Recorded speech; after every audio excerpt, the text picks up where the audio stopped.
La Terre, notre vaisseau spatial. Bienvenue à bord pour ce voyage d'1 an autour du Soleil.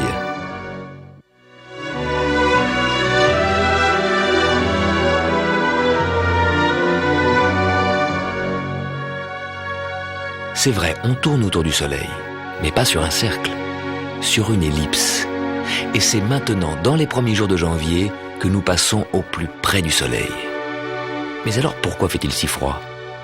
En fait, la différence entre près du Soleil et loin du Soleil est négligeable. Il y a une raison bien plus importante. La Terre tourne de travers, légèrement en biais.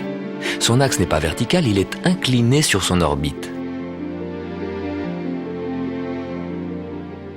Donc, lorsque l'hémisphère nord est basculé dans l'ombre, les jours se raccourcissent. Mais surtout, comme la Terre est inclinée, les rayons du Soleil arrivent à des angles différents. Un rayon de soleil dans les tropiques frappe le sol à la verticale. Il fait chaud.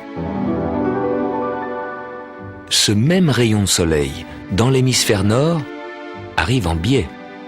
Son énergie est étalée sur une surface 3 fois plus grande, ça chauffe 3 fois moins. Il fait froid. Au nord, c'est l'hiver, dans l'hémisphère sud, c'est l'été. L'axe incliné de la Terre nous donne les saisons. En ce moment même, pendant que vous regardez la télévision, nous fonçons à travers l'espace à plus de 107 000 km/h, 30 km toutes les secondes. La Terre va mettre 1 an pour faire le tour du Soleil. Et avec la Terre, 8 autres planètes qui tournent autour du Soleil, chacune sur son orbite. Notre voisine, sur l'orbite juste à côté de la nôtre, c'est Vénus. Elle va plus vite que nous. Elle nous dépasse. C'est la planète la plus brillante, celle qu'on voit le mieux. Parfois le soir, parfois le matin.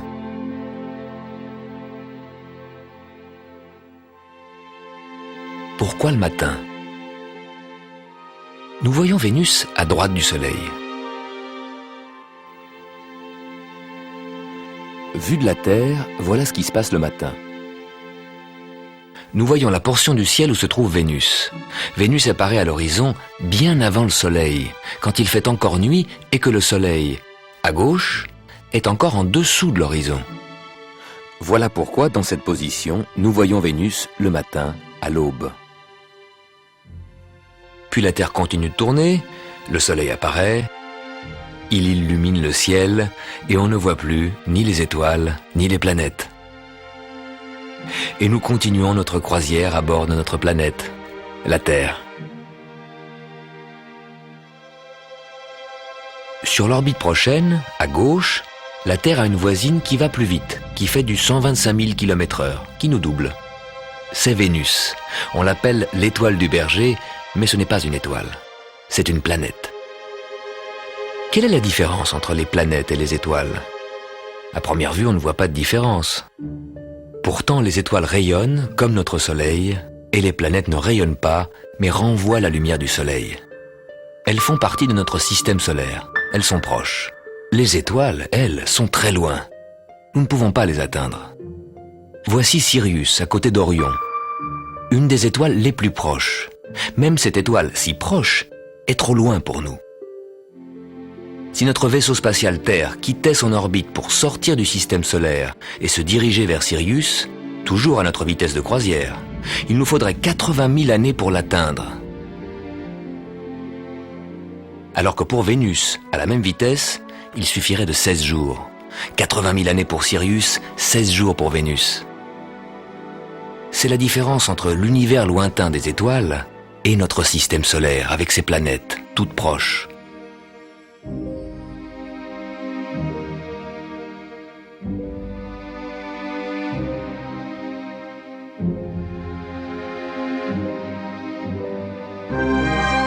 La semaine prochaine, et chaque semaine de l'année, nous allons parcourir 18 millions de kilomètres sur l'orbite de la Terre autour du Soleil. Pendant tout ce voyage, nous sommes accompagnés par notre satellite, la Lune. Elle met 4 semaines pour faire le tour de la Terre. Elle nous présente chaque soir des croissants différents. Pourquoi la Lune change-t-elle d'apparence ? Et le clair de lune qui nous est si familier, d'où vient-il? Et la lune, d'où vient-elle? Nous vous le montrerons au cours de ce voyage.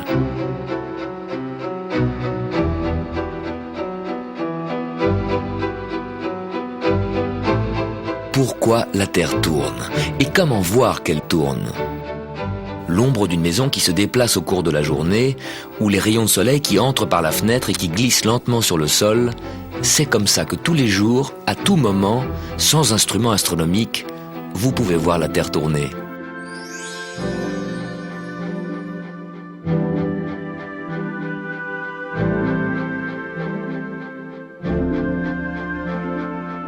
La Terre tourne vite ou lentement, suivant où nous sommes. C'est à l'équateur que ça tourne le plus vite, 1600 km/h.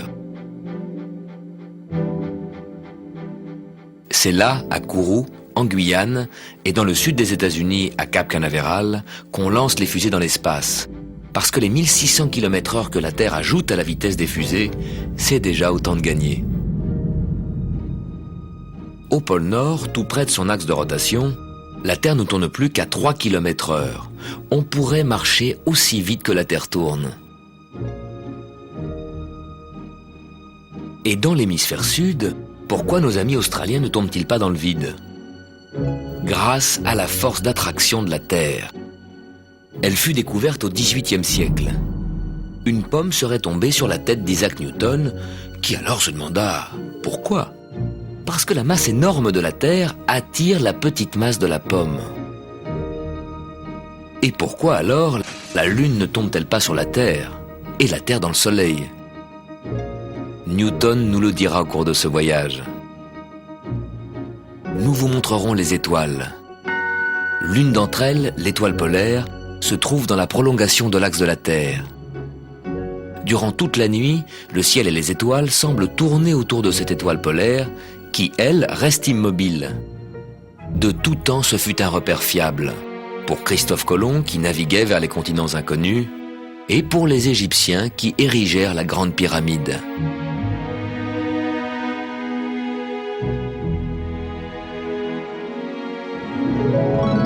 Fin février, nous vous montrerons pourquoi, tous les 4 ans, il faut ajouter un jour au calendrier pour que la Terre puisse boucler sa boucle.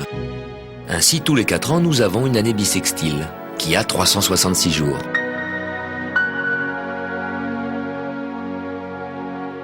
Depuis la nuit des temps, nos ancêtres se fabriquent des calendriers, essayant de combiner au mieux le cycle de la Lune et du Soleil.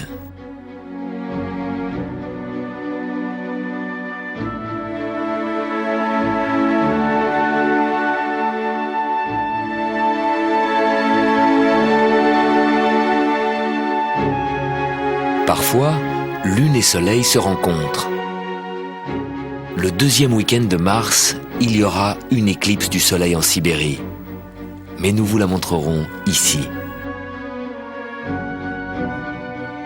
L'ombre de la Lune tombera sur la Terre. Au fur et à mesure que la Terre avance sur son orbite, la ligne où le Soleil tape à la verticale monte vers l'équateur. Le 20 mars, ce sera le jour où le Soleil sera à la verticale de l'équateur. Ce sera l'équinoxe. Et pour l'hémisphère nord, ce sera le début du printemps. Et au bout d'1 an, quand la Terre reviendra où nous sommes aujourd'hui, vous verrez le monde avec des yeux nouveaux.